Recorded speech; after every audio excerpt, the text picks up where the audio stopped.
We have considered two main routes of transmission. One is infection by coming into contact with something that has the virus on it. The other is infection through droplets emitted in sneezes and coughs. But some experts say there's possibly a third infection route.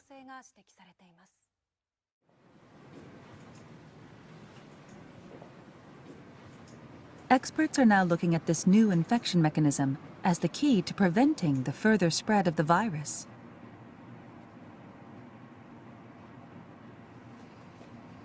ただの会話の中で感染が広がっているとか、ある程度の距離があってもそれが広がっているような、そういった事例を見ると、通常の飛沫感染だけでは説明できない。非常に小さな粒子ということで、マイクロメーターの粒子、マイクロ飛沫感染とも呼べるような、そういった状況が起きたんじゃないかなというふうに考えられます。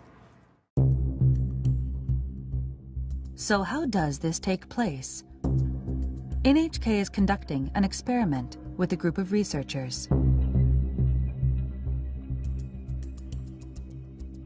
はい、レーザーください。The team will track particles in the air using laser beams and a high-sensitivity camera. This technology allows us to detect droplets as small as 0.1 micrometers wide. The experiment starts. First, sneezing.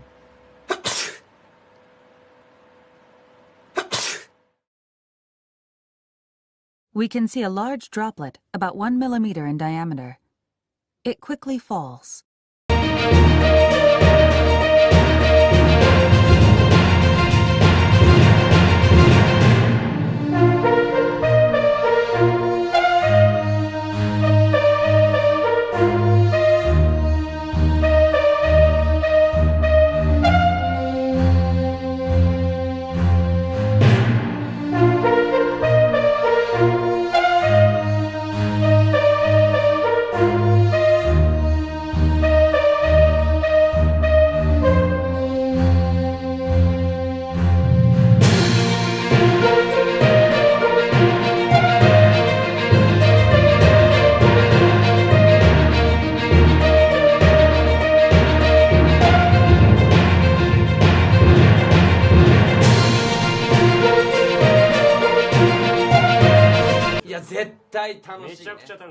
We ran the same experiment on a close-range conversation. People generate a lot of microdroplets when they talk loudly.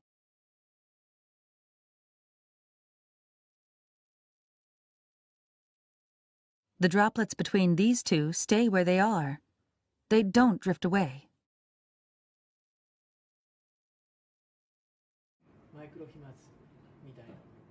It's not yet known what volume of microdroplets leads to infection. But Tateda says we can't rule out the possibility that microdroplets have spread the virus to some extent. そのマイクロ飛沫、小さな粒子の中にもたくさんのですね、生きたウイルスがいて、大きな声での会話、あるいは激しい息遣い、そういった中でですね、このマイクロ飛沫ができて、それが近くの人、その人が吸い込むことによって感染が広がる、そういったリスクが見えてきたものと思います。The risk of infection through microdroplets becomes even greater in a closed space with poor ventilation.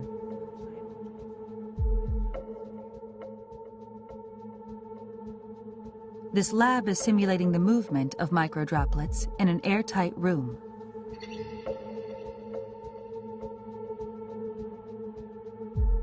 About 10 people in an enclosed space the size of a classroom. A person coughs once and spreads about 100,000 droplets.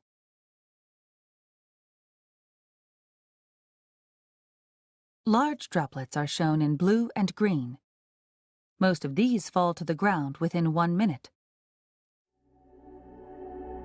But the microdroplets, shown in red, continue to drift.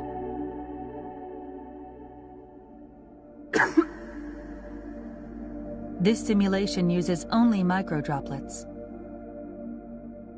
5 minutes later. 10 minutes later.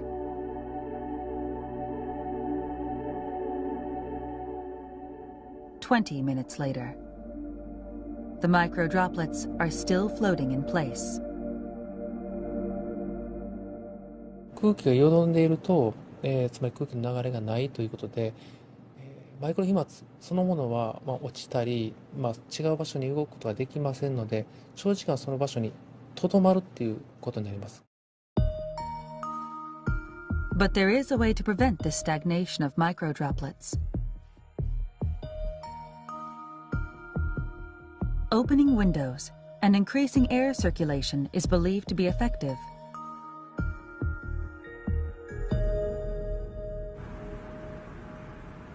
When you open a window,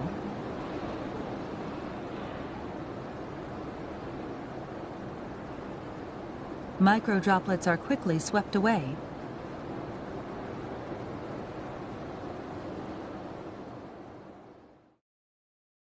They're very small and light, so any airflow will get rid of them.